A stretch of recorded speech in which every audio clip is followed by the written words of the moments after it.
Perkenalkan, saya Erlin, calon guru penggerak Angkatan 7 Kabupaten Mimika. Perkenalkan, fasilitator saya, Pak Hasbi SPD MPD, dan Ibu Pengajar Praktir Uswatun Kasana SPD GR MPD.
Durasinya 2 jam. Ya, saya akan berbagi Bapak Ibu tentang aksi nyata selama saya mengikuti kegiatan guru penggerak pada angkatan ke-7. Kali ini pada topik berbagi pemahaman dan pengalaman penerapan budaya positif. Ya, sekali lagi di sini saya tidak menggurui Bapak Ibu, tetapi saya berbagi kepada Bapak Ibu. Kemudian harapan saya ketika Bapak Ibu mendapatkan materi ini bisa Bapak Ibu terapkan juga di kelas wali kelasnya masing-masing seperti itu. Ya, selamat datang Bapak Ibu. Kemudian perkenalkan sebagai calon guru penggerak, kami memiliki fasilitator dan juga ada pengajar praktik. Nah, untuk fasilitator ada Pak Hasbi, kemudian pengajar praktik Ibu Uswatun Kasana, dan saya sendiri calon guru penggerak atas nama Erlin. Nah, Bapak Ibu, dalam konsep-konsep yang akan saya sampaikan, ya, ada beberapa konsep kunci. Yang pertama adalah perubahan paradigma belajar. Kemudian motivasi perilaku manusia. Lalu ketiga, posisi kontrol restitusi, disiplin positif, kebutuhan dasar, keyakinan kelas, dan segitiga restitusi. Pasti Bapak Ibu ada yang sudah mendengar istilah-istilah ini atau bahkan baru mendengar istilah-istilah ini. Sama dengan saya Bapak Ibu ketika mengikuti kegiatan guru penggerak, saya baru dengar istilah restitusi itu apa sih? Oh ternyata saya kira itu punya yang ada di kejaksaan atau di pengadilan, ternyata di sekolah pun juga kita bisa laksanakan. Nah Bapak Ibu, sebelum saya menyampaikan konsep-konsep tersebut, saya mau kita bermain dulu ya, mungkin dengan teman di sebelahnya ya. Ada yang sebagai A, artinya dia yang mengepal tangan. Andaikan ini lagi apa ya, di sini sampaikan bahwa lagi menyimpan sesuatu yang sangat berharga di dalam telapak tangannya. Kemudian ada yang berlaku sebagai B ya, rekan sebelahnya, yang berusaha untuk membuka genggaman tangan teman si A.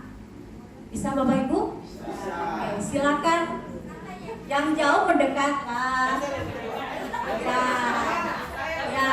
Siapa yang sebagai A? Siapa yang sebagai B? Ya. Oke. Satu saja. Oke, sudah. Nah, satu saja seperti ini ya. Oke, yang satu berusaha membuka. Satu buka, ya si A itu dia menggenggam sesuatu yang sangat berharga. Yang B berusaha untuk membuka. Coba Bapak Ibu, kita lakukan 30 detik. Bagaimana Bapak Ibu ketika melakukan percobaan ini? Oke, ada yang berhasil? Ada yang berhasil? Ada tidak mau buka? Oke, terima kasih yang sudah boleh. Oke, terima kasih.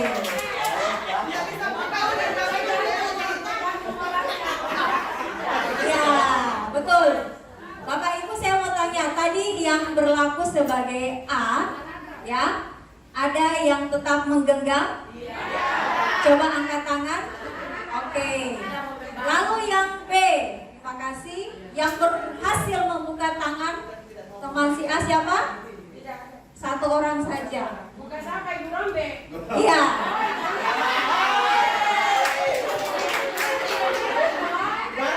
Ya, coba kita diskusi kecil-kecil ya. Di sini ada diskusi. Apakah Anda yang sebagai A itu membuka kepalan tangan yang tadi yang B? Bu Musliba? Ya. Kenapa bisa membuka? Ini Bu Musliba yang berhasil. Ya. Ya. Bagaimana?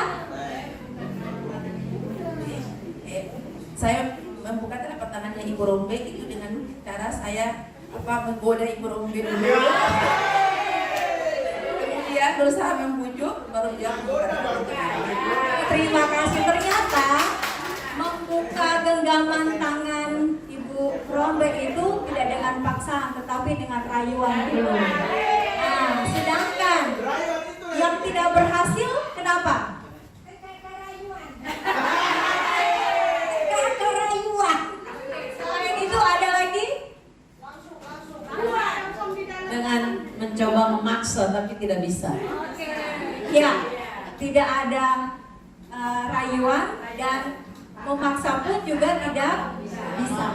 Nah, kemudian siapa yang memegang kendali atau sebagai pengkontrol?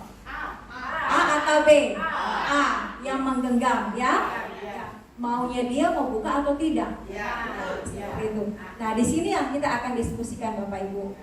Nah, konsep pertama tentang perubahan paradigma belajar.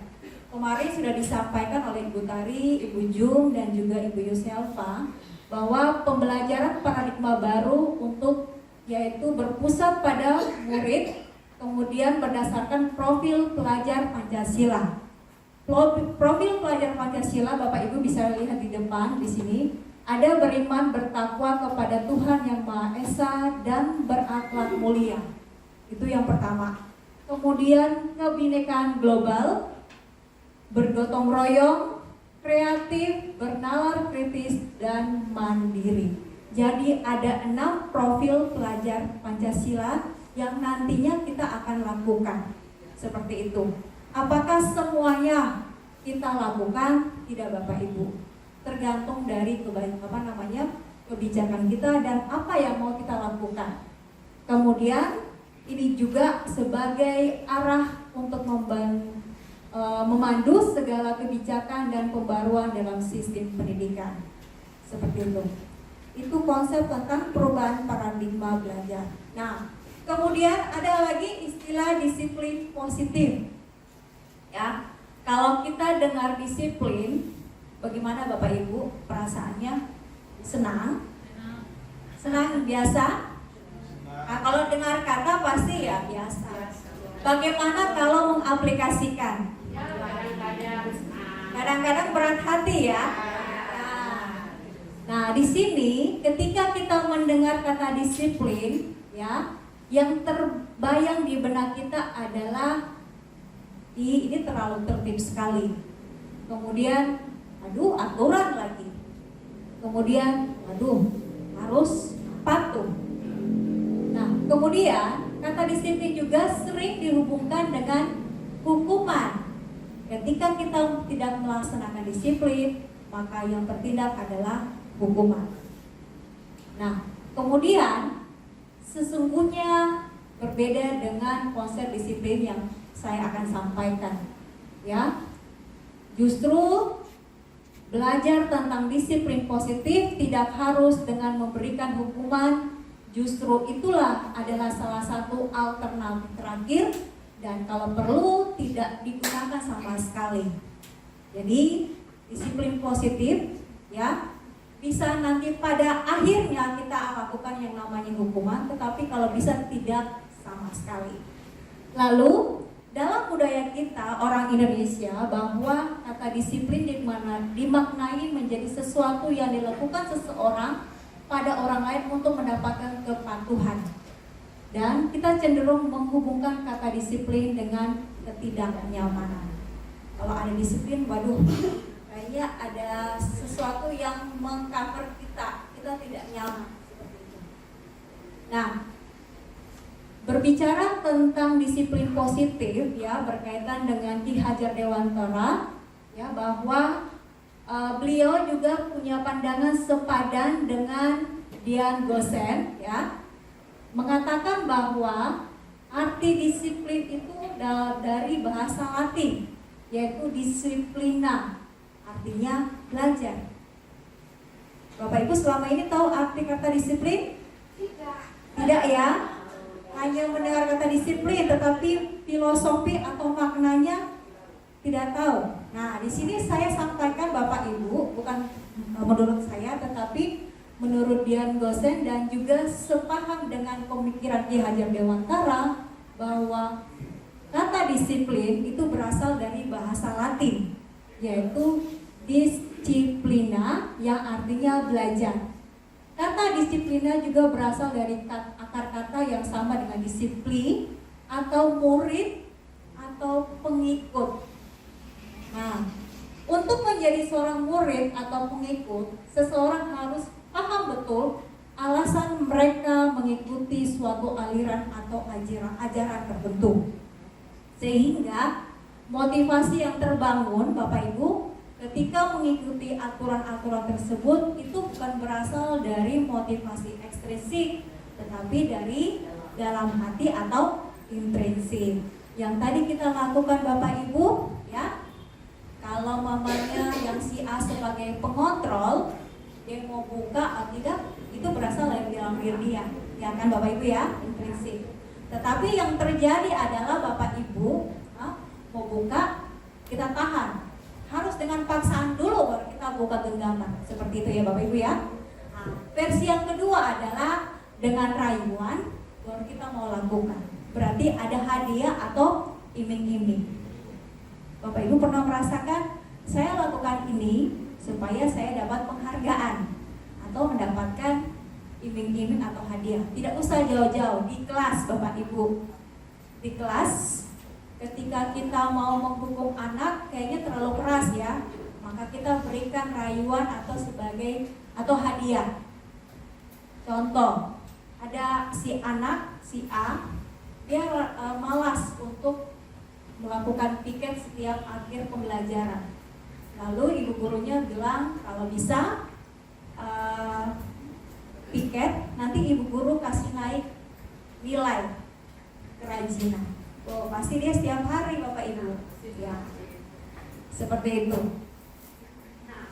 Kemudian di sini juga ketika kita sudah mengetahui arti dari disiplin positif, ya, sebagai pendidik kita menciptakan anak-anak yang memiliki disiplin sendiri sehingga mereka mengacu pada nilai-nilai kebajikan universal. Nilai-nilai kebajikan itu yang mana lagi Bu? Yang tadi Bapak Ibu, yang profil pelajar Pancasila. Dan memiliki motivasi yang pastinya dari dalam hati atau intrinsik, bukan ekstrinsik atau faktor luar. Nah, berbicara dengan motivasi, ya Bapak Ibu, di sini ada 3 motivasi perilaku manusia, dan ini dilevelkan dari level 1, 2, dan 3.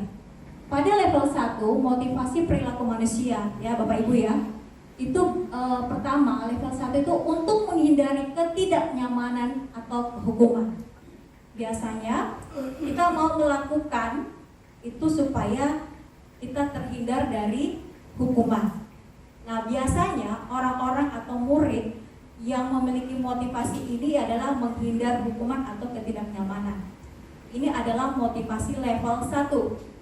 Lalu level yang kedua adalah mendapatkan imbalan yang tadi sudah saya sampaikan, atau penghargaan dari orang lain.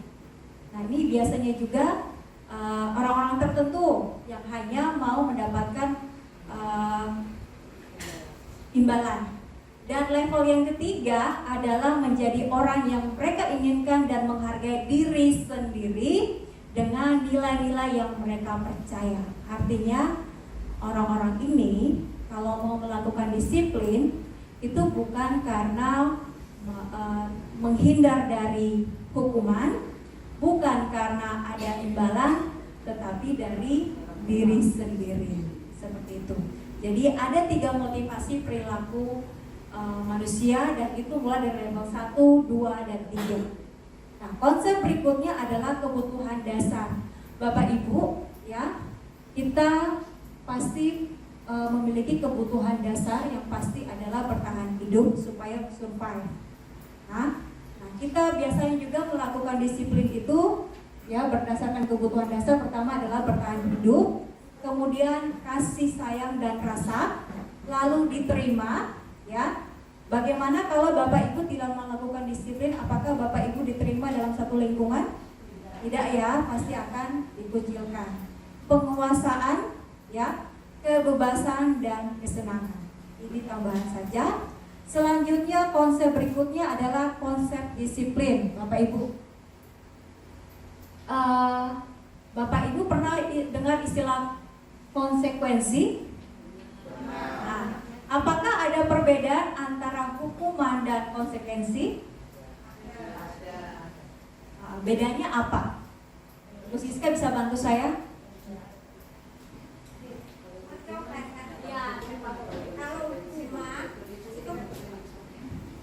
Kalau hukuman itu biasanya melakukan kesalahan. Kalau konsekuensi bisa apa yang kita lakukan itu ada dampaknya atau ada akibatnya, itu kita harus berani untuk menanggungnya. Terima kasih untuk Bu Siska, tepuk tangan dulu. Saya kasih contoh seperti ini Bapak Ibu. Ketika ada murid kita yang terlambat, ya, langsung kita berikan hukuman cuci WC, ya. Nah, apakah itu hukuman atau konsekuensi Bapak Ibu? Hukuman, iya. Kemudian pada jam olahraga, guru penjas, ya, sudah pernah memberikan kesepakatan dengan peserta didiknya bahwa siapa yang terlambat nanti lari keliling lapangan, atau di dalam kelas kalau dia terlambat 15 menit, ya sudah ada kesepakatan, berarti dia tidak boleh keluar 15 menit setelah jam istirahat. Dia akan menyelesaikan tugas sesuai dengan waktu yang ada. Nah, Bapak Ibu, dari 2 contoh terlambat dan lari serta terlambat masuk di kelas, ya, yang mana merupakan hukuman 1, 2 atau 3? 1. Kalau konsekuensi 2 dan 3. Betul. Terima kasih Bapak Ibu, ternyata luar biasa. Iya, konsep ini sudah kita jalani dan Bapak Ibu juga sudah tahu. Nah, di sini saya kasih penguatan saja. Hukuman itu bersifat tidak terencana atau tiba-tiba. Ya Bapak Ibu ya. Kadang semua kita melakukan suatu hukuman kepada kesalahan murid kita. Lalu hukuman itu bersifat satu arah dari pihak guru. Nah, biasanya kita tidak minta guru, kira-kira guru kasih hukuman apa? Biasanya tidak ya. Biasanya langsung dari guru bersangkutan. Lalu murid hanya menerima suatu hukuman tanpa melalui suatu kesepakatan atau pengarahan dari pihak guru baik sebelum atau sesudah. Dan biasanya hukuman ini bersifat fisik, Bapak Ibu. Kadang juga psikis, Bapak Ibu, karena ucapan kita, ya. Lalu ketika kita memberikan hukuman, Bapak Ibu, bukan akan menjadi lebih baik, tetapi akan berulang-ulang terus seperti itu. Sedangkan konsekuensi itu sudah terancana, Bapak Ibu. Artinya sudah ada kesepakatan, lalu sudah dibahas dan sudah disetujui oleh murid dan guru. Jadi ada kesepakatan dua pihak. Kemudian bentuk-bentuk konsekuensi ini biasanya sudah dibuat dan dari sekolah, tetapi tetap saja tidak nyaman, Bapak Ibu, ya. Dan kemudian ini ketika mereka melakukan konsekuensi ini juga berlangsung dengan jangka pendek. Jadi dia akan berjalan konsekuensi ini, tetapi tidak akan berkelanjutan, hanya pada saat itu saja, seperti itu. Jadi kalau mamanya guru PJJ-nya sudah beda, berarti ya sudah aturan baru lagi. Nah, seperti itu. Nah, kemudian yang tadi yang secara halus, kita mau melakukan disiplin karena ada pemberian hadiah. Nah, biasanya Bapak Ibu, ketika kita memberikan hadiah, ya, hadiah itu bukan yang berupa hadiah yang wah, Bapak Ibu. Contoh, Bapak Ibu sering memberikan coklat atau mungkin gula-gula. Ada lagi? Sering berikan bintang, Bapak Ibu? Nah, kira-kira pemberian bintang itu layak atau tidak, Bapak Ibu?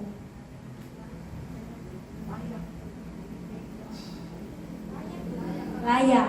Nah, Bapak Ibu ketika selama perjalanan memberikan bintang, ya, apakah dia terus termotivasi belajar atau bagaimana? Termotivasi. Bagaimana kalau ibu tidak memberikan bintang pada tugas tertentu? Dia akan pasti bertanya, ibu kenapa tidak beri bintang, ya? Ya. Nah, makanya di sini dibilang bahwa ketika kita memberikan hadiah bisa menghambat kinerja atau kreativitas atau motivasi murid. Dia harusnya terus eksis, Bapak Ibu. Tetapi ketika Bapak Ibu lupa atau mungkin menstop pemberian bintang, maka dia langsung kendor motivasinya atau kreativitasnya. Kemudian hadiah memiliki potensi hukuman. Kalau saya tidak mengerjakan tugas ini, nanti saya tidak dapat bintang, nanti saya dihukum lagi. Karena orang tua juga sudah tahu. Nah, yang ketiga, menyebabkan putusan hubungan sosial. Artinya tidak ada yang boleh menghalangi dia. Dia akan individu mengejar hadiah tersebut, sehingga dia sudah tidak lagi peduli dengan lingkungan sosialnya. Seperti itu. Kemudian yang keempat, membuat gagal atau menentukan suatu masalah. Bapak Ibu, yang tadi sudah saya sampaikan, ketika ada permasalahan yang tadi Bapak Ibu lakukan lupa, ya, lupa memberikan hadiah, ya, contoh hari ini Bapak Ibu akan memberikan hadiah bagi kelompok yang menang. Tiba-tiba Bapak Ibu lupa membawa hadiah, ya. Akhirnya terjadilah suatu masalah. Seperti itu. Masalahnya apa? Wah, Ibu ternyata hanya bicara-bicara saja, hanya janji-janji saja, seperti itu. Ya. Dan kemudian ketika sering melakukan pemberian hadiah, Bapak Ibu, murid akan kehilangan motivasi intrinsik dalam jangka panjang.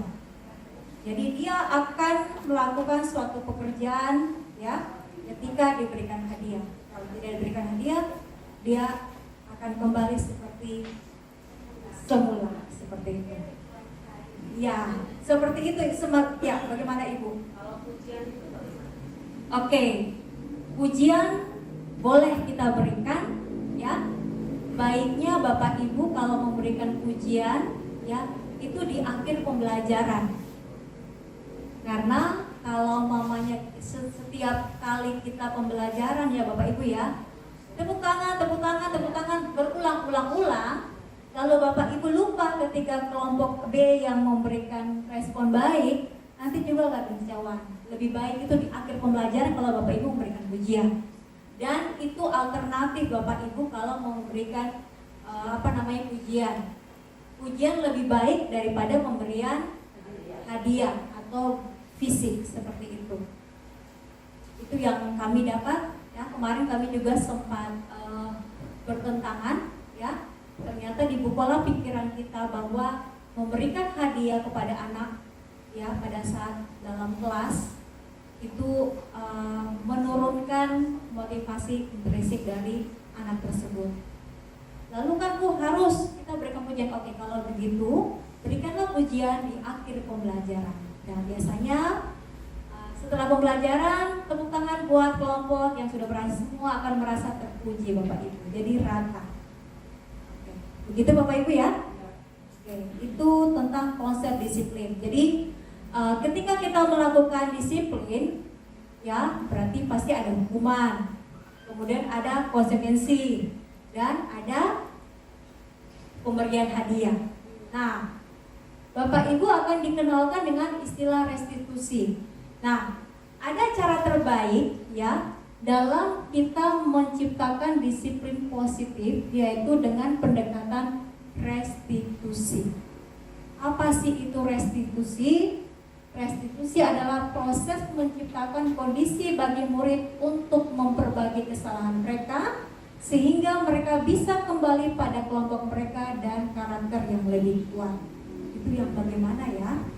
Nah, sekarang saya kasih lagi ciri-ciri dari restitusi, ya, yang membedakan dari hukuman, konsekuensi, dan pemberian hadiah. Pertama, ciri-ciri yang pertama adalah restitusi bukan untuk menebus kesalahan, namun untuk belajar dari kesalahan. Lalu restitusi memperbaiki hubungan. Ya, biasanya Bapak Ibu kalau kita menghukum, kadang hubungan kita dengan anak semakin kendor, ya. Dia bukan sayang kita, tetapi dia akan membenci kita. Nah, itu Bapak Ibu. Nah, sedangkan restitusi tidak begitu. Kemudian restitusi adalah tawaran, bukan paksaan. Kemudian restitusi menuntun untuk melihat ke dalam diri. Lalu restitusi mencari kebutuhan dasar yang mendasari tindakan. Restitusi diri adalah cara yang paling baik. Restitusi fokus pada karakter bukan tindakan. Restitusi menguatkan. Restitusi fokus pada solusi. Dan yang terakhir adalah restitusi mengembalikan murid yang berbuat salah pada kelompoknya. Artinya begini, ketika dia membuat kesalahan, kemudian difasilitasi oleh guru, dia bukan lagi dijauhkan oleh teman-temannya, tetapi dia akan kembali normal seperti biasa dengan teman-temannya. Teman-temannya juga tidak akan mengumpulkan dia atau menjauh dari dia ketika dia melakukan kesalahan. Seperti kemarin, kalau tidak salah, ada anak yang melakukan kesalahan, pasti kita akan juga benci, ya Bapak Ibu, ya, jujur, ya, secara manusiawi. Tetapi karena sebagai seorang guru, maka kita tidak perlu kita buang jauh-jauh rasa benci itu. Oke. Nah, kemudian bagaimana posisi dari restitusi tersebut? Nah, Bapak Ibu, dalam menerapkan restitusi ada 5 kontrol posisi dari restitusi. Pertama, Bapak Ibu, sebagai penghukum. Nanti sebentar saya tunjukkan dialognya.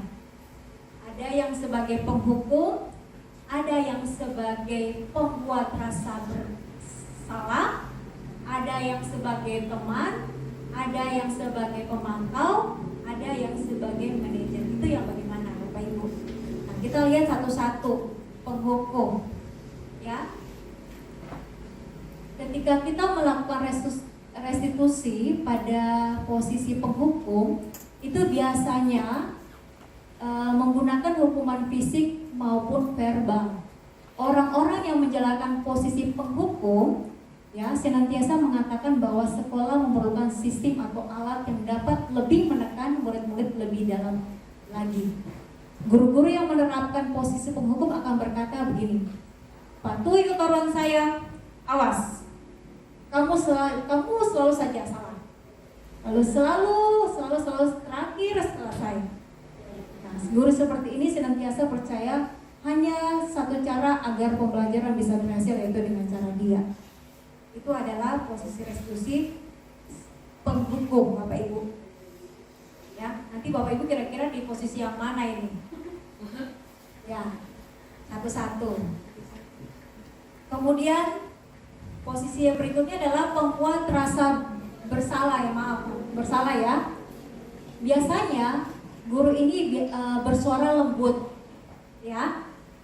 Pembuat rasa bersalah akan menggunakan keheningan yang membuat orang lain merasa tidak nyaman, bersalah, atau rendah diri. Kata-kata yang keluar dengan lembut akan tetapi seperti ini biasanya yang dikatakan. Ibu sangat kecewa sekali dengan kamu. Ada juga, berapa kali Bapak harus memberitahu kamu ya. Kemudian gimana coba kalau orang tua kamu tahu bahwa kamu berbuat begini. Atau di posisi ini murid akan memiliki penilaian diri yang buruk tentang diri mereka. Murid merasa tidak berharga dan telah mengecewakan orang-orang yang disayangi. Nah, apakah ada yang di posisi ini membuat rasa bersalah ya? Maaf salah ketik. Biasanya itu yang bersuara lebih lembut. Yang tadi melengking. Ada yang juga sebagai teman, Bapak Ibu. Kalau guru yang pada posisi ini, dia tidak akan menyakiti murid, namun akan tetap berupaya mengontrol murid melalui persuasi. Posisi teman pada guru bisa negatif atau positif. Positif di sini berupa hubungan baik yang terjalin antara guru dan murid. Guru di posisi teman menggunakan hubungan baik dan humor untuk mempengaruhi seseorang. Nah, biasanya mereka menggunakan kata kalimat begini. Ayolah bantu, ayo bantulah demi Bapak ya. Ayo ingat tidak bantu Bapak. Ayo ingat tidak bantuan Bapak selama ini. Atau kemudian ya sudah kali ini tidak apa-apa. Nanti Ibu bantu bereskan. Nah, hal negatif dari posisi teman adalah bila suatu saat guru tersebut tidak membantu, maka murid akan kecewa dan berkata, saya pikir Bapak teman saya. Murid merasa dikecewakan dan tidak lagi mau berusaha. Hal ini yang mungkin timbul adalah murid hanya akan bertindak untuk guru tertentu dan tidak untuk guru lainnya. Murid akan tergantung pada guru tersebut atau tertentu saja. Itu posisi yang ketiga. Yang keempat sebagai pemantau. Memantau berarti mengawasi, ya. Pada saat kita mengawasi, kita bertanggung jawab atas perilaku orang yang kita awasi. Biasa kita lakukannya Bapak Ibu ya. Kita awasi, mana dia? Setelah kita awasi, seperti itu. Posisi pemantauan berdasarkan pada peraturan-peraturan dan konsekuensi. Dengan menggunakan sanksi atau konsekuensi, kita dapat memisahkan hubungan pribadi dengan murid sebagai seseorang yang menjalankan posisi pemantau. Pertanyaan yang diajukan seorang pemantau biasanya begini, peraturannya apa ya? Kemudian, apa yang telah kamu lakukan? Sanksi atau konsekuensi apa? Biasanya seorang pemantau sangat mengandalkan perhitungan, catatan ya. Biasanya kalau ada kesalahan-kesalahan, dia catat Bapak Ibu. Kemudian data yang dapat digunakan sebagai bukti atas perilaku seseorang. Posisi ini akan menggunakan stiker slip catat dan subjek. Nah, ini biasanya punya dokumen sendiri ya. Dan posisi pemantau sendiri berawal dari teori stimulus respon yang menunjukkan tanggung jawab guru dalam mengontrol murid. Ya, jadi biasanya kita juga wali kelas punya catatan-catatan seperti itu ya Bapak Ibu ya. Nah, termasuk saya sebagai pemantau juga. Dan yang terakhir, apakah Bapak Ibu sebagai manajer ya? Selama ini kita berpikir bahwa kepala sekolah adalah manajer. Ternyata Bapak Ibu adalah manajer juga jika Bapak Ibu melakukan hal-hal seperti yang ada di depan. Posisi terakhir adalah manajer. Posisi ini di mana guru berbuat sesuatu bersama dengan murid, mempersilahkan murid mempertanggungjawabkan perilakunya, mendukung murid agar dapat menemukan solusi atas permasalahannya sendiri. Contohnya nih Bapak Ibu, ketika dia terlambat, ya, Bapak Ibu tidak menghukum, ya, tetapi Ibu tanyakan kenapa terlambat, ya, seperti itu. Kemudian seorang manajer telah memiliki keterampilan di posisi teman atau pemantau. Jadi tadi yang saya contohkan ya, dia berlaku sebagai teman dan juga sebagai pemantau. Lalu dan bisa jadi di waktu-waktu tertentu kembali kepada kedua posisi tersebut bila diperlukan. Namun bila kita menginginkan murid-murid kita menjadi manusia merdeka, mandiri dan bertanggung jawab, maka kita perlu mengacu pada restitusi yang menjadikan murid tidak seorang manajer bagi diri sendiri. Di manajer Bapak Ibu, murid diajak untuk menganalisis kebutuhan dirinya maupun kebutuhan orang lain. Di sini penekanan bukan pada kemampuan membuat konsekuensi, namun dapat berkolaborasi dengan murid bagaimana memperbaiki kesalahan yang ada. Nah, biasanya seorang manajer ini berkata demikian. Ya, setelah membuat kesepakatan, ya, apa yang kita yakini? Dia pertama tanya dulu Bapak Ibu. Dia tidak tanya lagi kenapa terlambat, tapi apa yang menjadi keyakinan kita? Ya, apa sih keyakinan kelas? Nanti sebentar. Lalu apakah kamu meyakininya? Nah, Bapak Ibu kan bertanya meyakini apa ya? Nah, kemudian jika kamu meyakini, apakah kamu bersedia memperbaikinya? Lalu pernyataan berikutnya, jika kamu memperbaiki ini, hal ini menunjukkan apa tentang dirimu? Nah, di sini Bapak Ibu saya langsung loncat saja. Tugas manajer bukan untuk mengatur perilaku seseorang. Kita membimbing murid untuk mengatur dirinya. Ya, kemarin Ibu Tari sudah sampaikan bahwa sekolah adalah lahan, ya, padi itu adalah murid, bibit. Kita hanya menuntun, ya, bertumbuh sesuai dengan jenisnya. Kalau dia berlaku sebagai padi, dia akan tumbuh sebagai padi. Kalau dia sebagai gandum, dia akan tumbuh sebagai gandum. Kita hanya menuntun perkembangan dari anak murid kita, sehingga kita tidak bisa memaksa atau mengatur dirinya. Dia sendiri yang bisa mengatur dirinya, tetapi harus dari dalam dirinya. Kemudian seorang manajer bukannya memisahkan murid dari kelompoknya, tetapi mengembalikan murid tersebut ke kelompoknya dengan lebih kuat. Ya. Selanjutnya Bapak Ibu, yang tadi saya sampaikan keyakinan kelas. Ya, tadi pasti mengambang apa sih keyakinan? Nah, kenapa kita melakukan keyakinan kelas? Bukan peraturan kelas saja, Bapak Ibu. Ada perbedaan kata peraturan dan keyakinan kelas. Kalau peraturan berarti ada hukuman, betul Bapak Ibu? Ya. Kalau melakukan peraturan, membuat peraturan berarti ada konsekuensi, ya. Nah, di sini saya mengajak Bapak Ibu kita sama-sama ya memahami arti dari keyakinan kelas. Apa itu keyakinan? Keyakinan adalah nilai-nilai kebajikan universal yang disepakati secara tersirat dan tersurat. Bapak Ibu, tersirat dan tersurat, lepas dari latar belakang suku, negara, bahasa maupun agama. Nah, bagaimana kita membuat keyakinan kelas, Bapak Ibu? Semoga Bapak Ibu bisa mencerna pelan-pelan ya.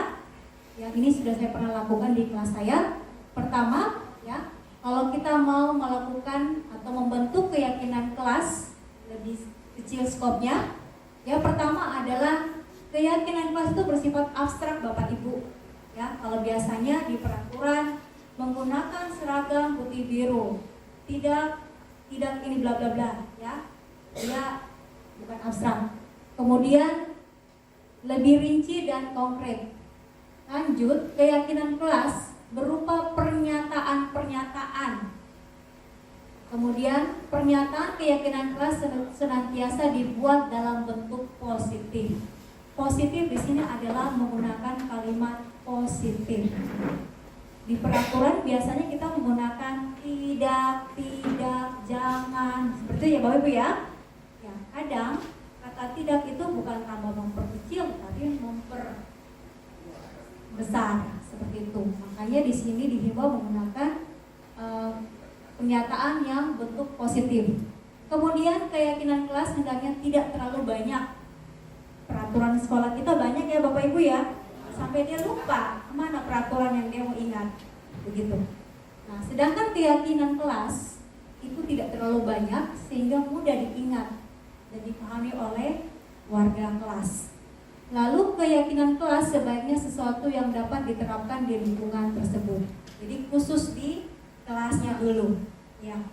Kemudian semua warga kelas hendaknya ikut berkontribusi dalam pembuatan keyakinan kelas lewat kegiatan curah pendapat. Nah, biasanya Bapak Ibu, kalau peraturan itu langsung diturunkan dari satu pihak ya Bapak Ibu ya, sehingga semuanya wajib ikut. Sedangkan keyakinan kelas bukan dari satu pihak tetapi dua pihak dan semua melalui curah pendapat. Mereka boleh mengusulkan, boleh ini, dan boleh ini, seperti itu. Kemudian bersedia meninjau kembali keyakinan kelas dari waktu keyakinan. Ketika kita sudah melakukan keyakinan kelas dan jika perlu ada pembaharuan, maka perlu bisa dirubah. Nah, bagaimana langkah-langkah kita membuat keyakinan kelas ya Bapak Ibu? Pertama, ya, yang sudah saya lakukan, saya paparkan dulu apa itu keyakinan kelas. Ya, saya sampaikan bahwa keyakinan kelas itu adalah kesepakatan dulu Bapak Ibu. Sebelum ke keyakinan kita membuat kesepakatan. Kesepakatan kelas supaya nyaman, ya. Kalau biasanya ibu guru punya aturan, ya, kamu wajib mengikuti sehingga kamu tidak nyaman. Nah, sekarang kamu maunya bagaimana? Nah, mereka akan berkata begini dan sebagainya. Oke, kalau begitu tadi sudah bicara, silakan dituliskan. Oke? Nah, kemudian ketika mereka menuliskan atau kesepakatan kelas itu, Bapak Ibu sampaikan dalam menuliskan itu tidak menggunakan kalimat negatif tetapi kalimat positif. Contoh, tidak terlambat. Maka kalimat yang digunakan adalah tepat waktu. Tempel ke depan, kita merumuskan Bapak Ibu. Ya. Di sini saya bantu merumuskan, lalu muncullah keyakinan kelas, ya, yang lebih singkat dan tidak terlalu banyak aturannya.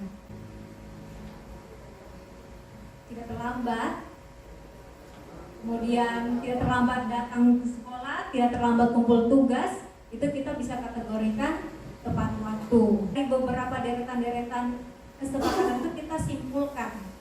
Tetapi kita sudah rumuskan Bapak Ibu, ini kategorinya ini.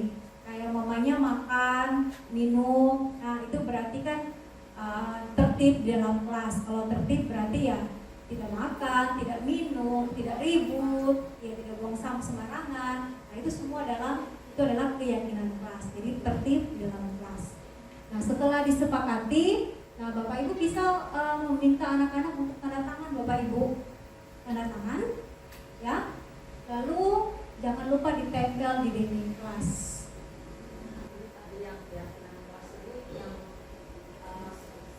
Yang buat atau yang membuat kesepakatan lah ya dengan anak-anak ini, apakah hanya wali kelas atau bisa guru mata pelajaran? Ya, terima kasih. Jadi keyakinan kelas yang akan kita buat Bapak Ibu bisa dengan anak wali, nah, bisa juga guru mata pelajaran. Pasti ada perbedaan keyakinan kelas antara guru mapel dan wali kelas. Saya sudah menerapkan dengan kelas yang saya ajarkan. Saya juga membuat keyakinan kelas di anak wali saya, seperti itu. Jadi tidak ada batasan, seperti itu. Boleh Ibu? Ada lagi? Kalau tidak ada saya lanjut. Nah, kemudian Bapak Ibu ada di sini yang namanya segitiga restitusi yang digambarkan seperti begini. Contoh, pertama adalah validasi tindakan yang salah. Nah, pernyataan yang biasa dikeluarkan adalah kamu tentu punya alasan mengapa melakukan ini. Yang pertama Bapak Ibu segitiga restitusi yang pertama, tahapan pertama, Mas tampilkan dulu ya. Oke, ya. Jadi ketika Bapak Ibu menemukan anak didik kita, ya, anak murid kita yang melakukan kesalahan, maka yang pertama kita lakukan adalah menstabilkan identitas. Nah, di sini bisa kita keluarkan pernyataan seperti ini. Setiap orang itu pasti pernah melakukan kesalahan. Nah, seperti itu bahasanya Bapak Ibu. Atau juga kamu bukan satu-satunya yang pernah melakukan ini.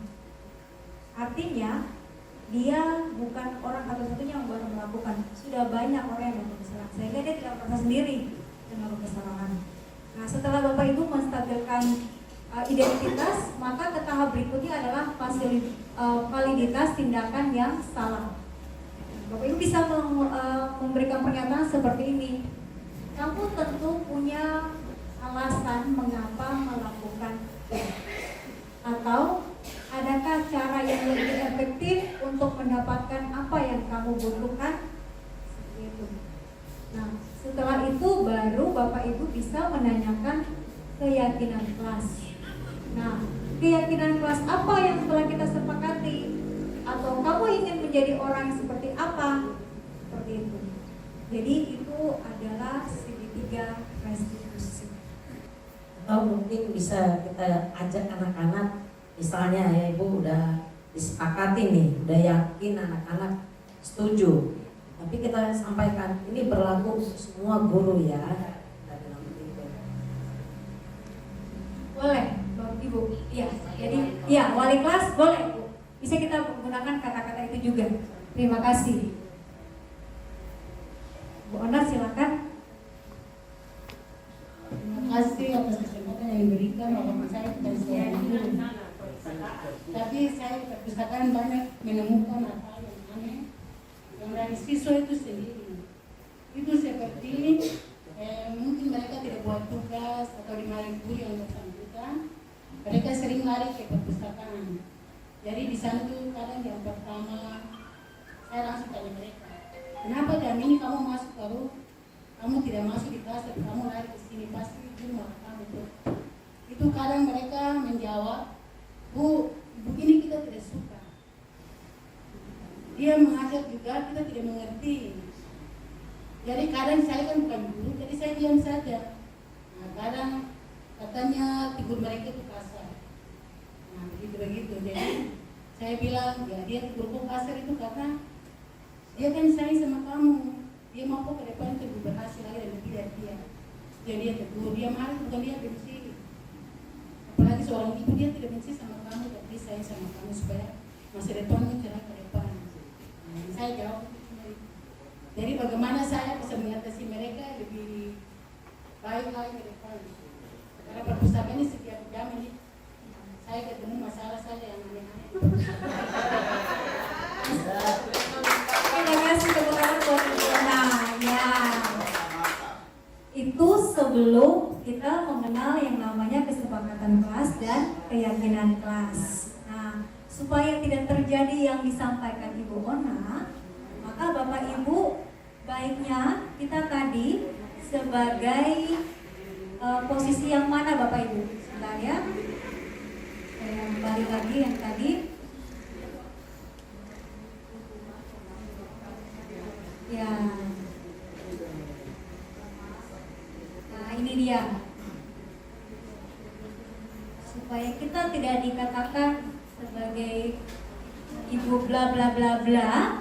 Nah, saya mau tanya, kira-kira baiknya kita sebagai yang mana Bapak Ibu, di posisi yang mana? Penghukum, manajer, teman, pembuat bermasalah, pembuat rasa bersalah, atau pemantau? Manajer. Kalau kita berlaku sebagai manajer, kita tidak akan dibenci oleh anak-anak. Harapan kita seperti itu Bapak Ibu. Ya. Begitu Ibu Ona ya? Nah, Ibu Ona hanya sebagai tempat di mana anak-anak melarikan diri mencari kenyamanan. Ya. Nah, harapan saya Bapak Ibu ketika kita mendapatkan informasi seperti ini, disiplin positif, kita mulai pelan-pelan Bapak Ibu ya. Memang tidak langsung 100%, tetapi dia akan pelan-pelan Bapak Ibu, daripada tidak sama sekali. Ya. Bapak Ibu tidak usah ini kalau saya jujur saya juga sering teriak-teriak. Tapi saya sekarang masuk kayak bos, manajer ya. Apa kesepakatan kita? Oh iya. Oke. Seperti itu. Lalu apa yang dilakukan? Gitu. Jadi Bapak Ibu berlaku sebagai manajer. Kalau bos kan ya sebagai ini ya, berwibawa ya Bapak Ibu ya. Tidak marah-marah lagi Bapak Ibu. Sekalian juga Bapak Ibu kita kontrol diri. Kayak tadi Bapak Ibu, ketika kita menggenggam tangan, ya, ada sesuatu yang kita simpan, kita mau buka, kita mau tutup, itu dari kita sendiri. Nah, anak-anak kita ajarkan ketika mereka melakukan sesuatu, jangan kita paksa. Kalau kita paksa, dia akan terus genggam. Nah, kemudian kalau Bapak Ibu pakai istilah rayuan atau hadiah, dia akan buka Bapak Ibu. Tetapi setelah dia tidak mendapatkannya, dia akan kembali seperti semula. Nah, baiknya anak-anak itu berkembang sesuai dengan individunya masing-masing.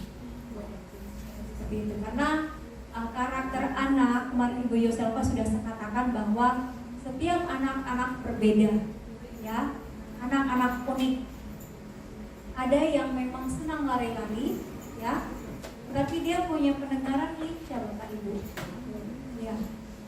Ada yang senang nonton saja, menjelaskan saja, tidak mau nulis. Tapi dengan melihat dia sudah rekam Bapak Ibu. Nah, ada yang kita ulang-ulang sampaikan baru dia mengerti. Ada yang kita dekati baru dia mau belajar. Nah, biasanya itu anak-anak yang butuh perhatian. Nah, supaya kita mengetahui anak itu bagaimana, nah, Bapak Ibu di kelas ya, kalau tidak salah saya sudah pernah singgung, kita melakukan yang namanya kemarin asesmen awal. Asesmen awal bukan harus soal-soal yang susah. Bapak Ibu sudah punya data, ya, sudah pernah konsultasi dengan anak, bagaimana keluarganya, bagaimana kehidupan di rumahnya, apakah dia kontrak, punya rumah sendiri, tinggal dengan orang tua atau nenek, itu juga mempengaruhi perilakunya di sekolah. Ya, seperti itu. Jadi supaya Bapak Ibu tidak bingung, ini anaknya tipe apa ya? Maka Bapak Ibu melakukan asesmen awal. Asesmen awal itu biasanya kita lakukan di awal pembelajaran. Ibu? Belum, masih bisa Bapak Ibu lakukan. Dan itu sebagai pegangan Bapak Ibu. Sehingga kalau biasanya anak ini tinggal remedial ya sudah Bapak Ibu, memang dia punya kemampuan sampai di situ. Nah, itu biasanya kita konsultasi lagi dengan guru BK. Ya, kira-kira solusinya bagaimana? Setelah ada solusi, pembelajarannya bagaimana? Nah, itu yang kemarin Bu Yoselfa ajarkan, berdiferensiasi lagi pembelajarannya. Mungkin dia hanya bisa pembelajarannya sampai ini saja. Kayak kemarin Ibu Yoselfa singgung, yang lain bisa menciptakan, dia hanya cukup sampai di menentukan saja. Seperti itu. Nah, ini informasi awal karena kita sebenarnya di tahap kurikulum mandiri belajar dan kita dalam proses pembelajaran Bapak Ibu. Tidak harus langsung kita balap, tidak Bapak Ibu. Masih ada 1 semester kita belajar dan ketika semester berikutnya kita akan melakukannya, kita sudah siap. Nah, dan di mana Bapak Ibu bisa mendapatkan informasi? Itu semuanya ada di platform Merdeka Bapak Ibu. Saya mohon maaf nanti kalau mamanya Bapak Ibu mau menerapkan di kelas, lalu mungkin butuh bantuan, kita bisa fasilitasi. Ada saya dari Ibu Tari memfasilitasi Bapak Ibu ketika Bapak Ibu ingin membuat kesepakatan dan keyakinan kelas, seperti itu. Sekali lagi terima kasih dan selamat pagi.